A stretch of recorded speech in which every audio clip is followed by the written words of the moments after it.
لو ما اتفرجتش على الجزء اللي فات من حكاية راجنا روح شوفه الأول عشان تستمتع بالحكاية. في الجزء اللي فات شفنا راجنا وكيروموزون راحوا العاصمة عشان يخلصوا على التيماتيا، وبعد كده راجنا بيكون بيتمشى لوحده في العاصمة وبيقابل التيماتيا، ويا ترى ايه اللي هيحصل؟ يلا بينا. بس قبل ما نبدأ ما تنساش تشترك في قناتنا وتفعل الجرس عشان يوصلك إشعار بكل فيديوهاتنا الجديدة، وحط لايك للفيديو. يلا بينا نكمل. بنكمل قصتنا وبنشوف كروموزوم مع اتباعه بيقول لهم انا هخلي راجنا يواجه التيماتيا، وعشان نقتل ملك التنانين لازم كلنا نتعاون مع بعض. ولكن فيه واحد من اتباع كروموزوم بيقول له ان ملك التنانين استولى على العاصمه كلها وكمان بيقدر يتحكم في الزمن. ازاي بقى هنقدر نهزمها؟ وبيكون يقصد التيماتيا، بس كروموزوم بيقول له ما تقلق، راجنا يتعامل معاها لانه اقوى منكم اساسا. وفي نفس الوقت بنشوف راجنا وهو بيتمشى في العاصمه بيقابل التيماتيا. التيماتيا بتقول له هو في حاجه مضايقاك؟ راجنا بيتفاجئ بوجودها وبيقول دي فرصة حلوة لأنها الوعدية، بس بيفتكر كلام كروموزون لما قاله إنك احتمال تقابل التيماتيا وأوعى تقاتلها لوحدك. وفي مكان تاني بنشوف تنين البرق بيهاجم مايكل ومجموعه، وما بيكونش مصدق إنهم هما اللي قتلوا تنين الإعصار. تنين البرق بيسألهم مين اللي أعطاكم السيوف الفضية دي، بس محدش فيهم بيقدر يرد عليه. وبعد كده بنشوف راجنا والتيماتيا لسه واقفين مع بعض. السلايم بيقول لها امشي من هنا بسرعة قبل ما يرجع عليك. وفي اللحظة دي راجنا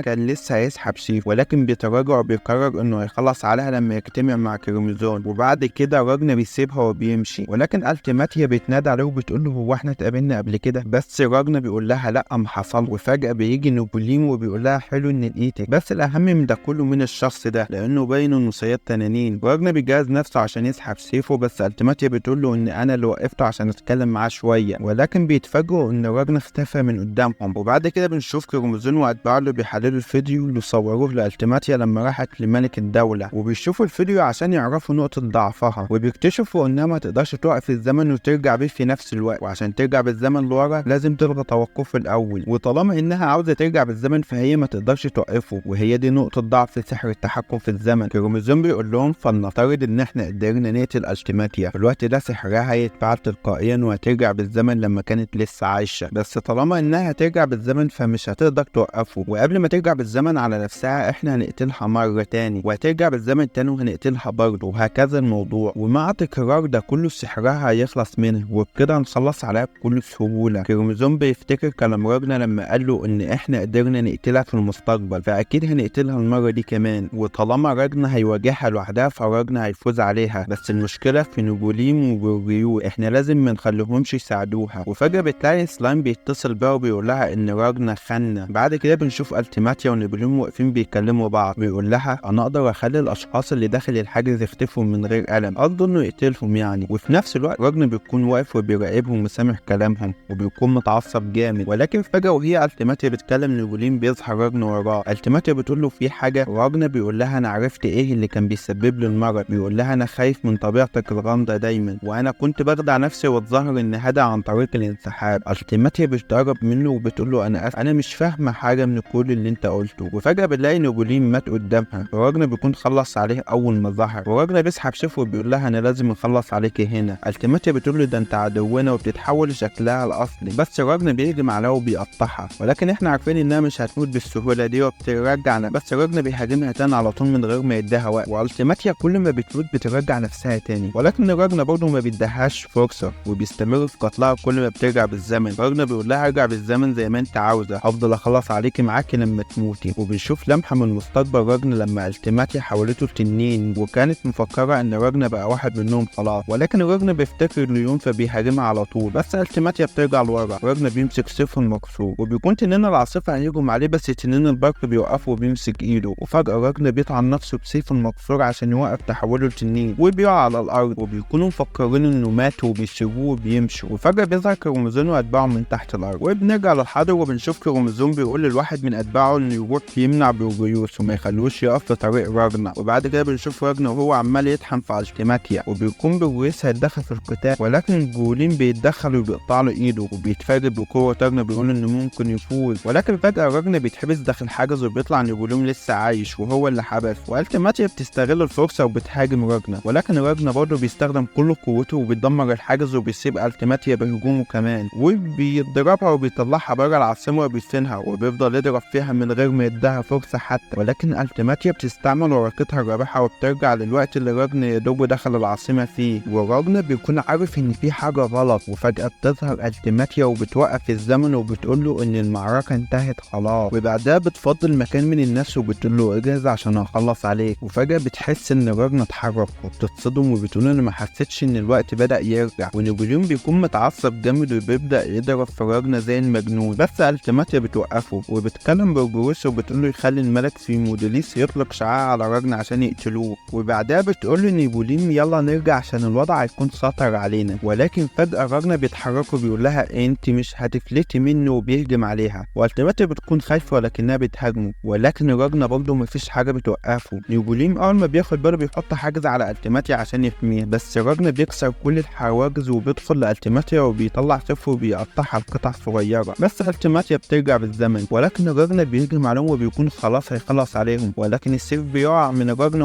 ووشه كله بيبدأ يطلع منه دم من كل حتة، وبيكون ده حصل بسبب القوة اللي بيستخدمها وبيقع على الأرض من غيره، وفي الوقت ده برجيوس بيكون اتحكم في الملك وبيجهز الشعاع عشان يطلقه على راجنا، وبيقول لنابليون إن يبعد بسرعة من هناك، وفعلا بيضرب راجنا بالشعاع، ولكن كروموزوم بيكون قدر يحمي راجنا، ونابليون بيقول لبرجيوس إن أصدقائه ظهروا، كروموزوم بيقول لراجنا أعمل معاك إيه دلوقتي بعد ما عصيت أوامر ودمرت خطتي، وبعد كده بنشوف التيماتيا وهي مرعوبة وبتقول هو إزاي قدر يتحرك وأنا وقفت الزمن، وبتحاول توقف الزمن تاني، بس كروموزوم بيفجر كل العاصمة وبياخد راجنا وبيمشي وبيروح القاعدة اللي تحت الأرض، ودي اسمها غرفة الكرة الأرضية، وفي نفس الوقت نابليون بيلوم نفسه على اللي حصل لالتيماتيا، وبيقول في نفسه إن كامويل لو كان هنا ما كانش ده كله حصل، وأنا لازم أكون أقوى من كده، وبيبدأ يطور من قدرته وبينجح فعلا إنه يتطور، وكروموزوم بيكون شعر بقوته وبيقول إن موهوبه من أقوى التنانين الموجودة، وفي نفس الوقت راجنا بيفوق شوية بيفضل يقول مش هرجع، أنا لسه ما خلصتش على التيماتيا، رجعيني، أنا عارف الغرفة دي إنها بتتحرك مش ثابتة مكانها عشان كده طلعيني من هنا، بس كروموزوم بيقول اهدى شوية، المعركة انتهت النهاردة، استريح شوية عشان تتعافى، ولكن راجنا بيزعق وبيقول له إنها لسه عايشة وأنت عاوزني أرتاح، أنا ما يهمنيش إذا كنت راضي ولا لأ، أنا ما أقدرش أخليها تعيش للحظة تانية، وأنا قررت إني هرجع يعني هرجع، وبيبدأ يستخدم قوته عشان يقدر يطلع من الغرفة السرية بتاع كروموزوم، ولكن كروموزوم بيقول للكاميرا يثبته على الأرض، وبعدها بيقول له أنت إزاي تجرأت إنك تستخدم فنون معركة سيلفيرين، وده القوة اللي بيستخدمها راجنا لقتل التنانين، وبيكون راجنا قدر يدمر جزء من الغرفة، وده خلى نابليون يعثر عليه، وده بيخلي كروموزوم ينفجر من الغضب وبيأمر جوليم إنه يقتل نابليون، جوليم بيقدر يطير نص وشه، ولكن برجيوس بيهاجم جوليم في نفس الوقت وبيقدر يسيبه، ونابليون بيقول لهم مش هخليكم تهربوا، وفي هذه الأثناء راجنا بيتحرر من الكاميرا وبيقول له أنا مش ههرب من حشرة زيك.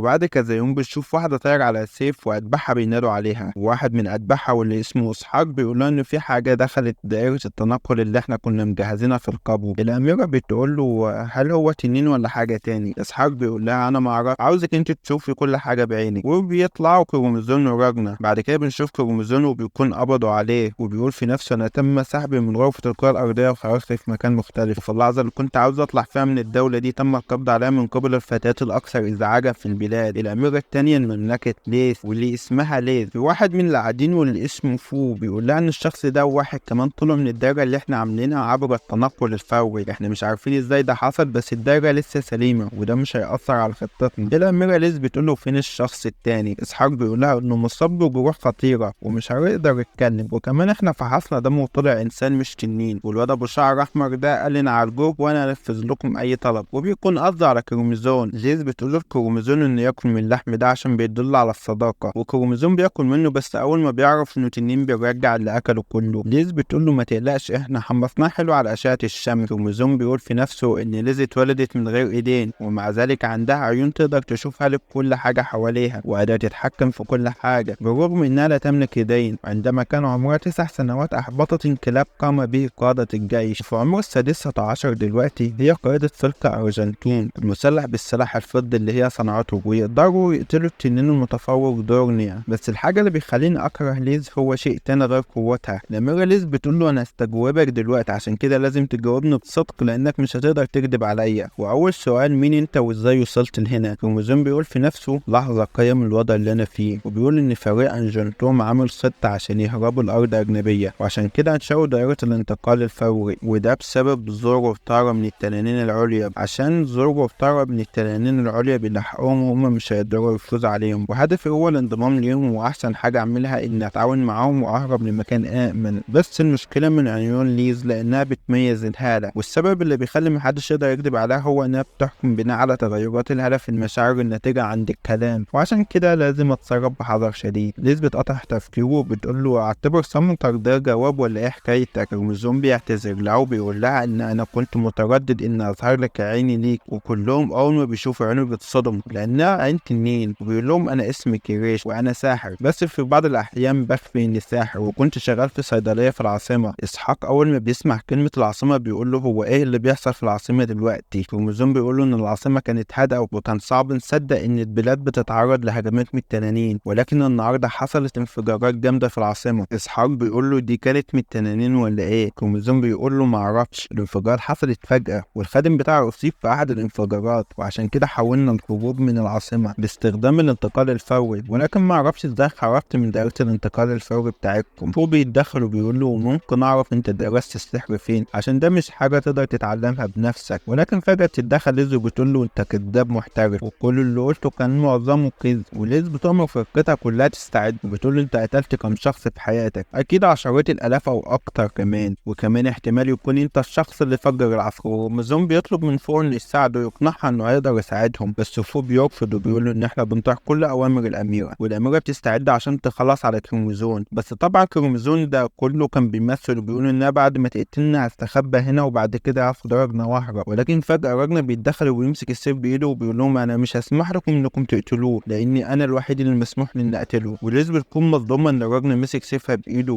بس في الحقيقه بتكون مصدومه لانها شايفه راجنا على شكل سيف، ومجموعه من الاشخاص بيهجموا على راجنا ولكن راجنا بيضربهم في لحظه. وفي نفس الوقت الاميره ليز بتكون معجبه براجنا. كروموزوم بيكون متفاجئ من رده فعل الاميره ليز، وبعد كده بيحبسوهم لغايه ما يقرروا هيعملوا معاهم ايه. كروموزوم بيقول لراجنا انت ليه اتدخلت في خطتي ودمرتها؟ راجنا بيقول له عشان انا ما كنتش عاوز اهرب، لانه طول ما التماتي عايشه هتفضل تقتل في الناس. كروموزوم بيقول له بس انت خسرت ضدها عشان كده انقذتك وطلعتك من هناك، بس انت دمرت غرفه الكره الارضيه اللي انشاتها، وكمان ما اعرفش مكان كاميرا ولا اعرف ايه اللي حصل لجولين. ازاي اتعوضنا عن ده كله بقى؟ راجنا بيقول لها اعوضك بقتل التماتيا. وبس لحد هنا بينتهي الجزء بتاعنا. لو عجبك قول لنا في التعليقات، وما تنساش اللايك والاشتراك، وما تنساش تصلي على سيدنا محمد عليه افضل الصلاه والسلام. والسلام.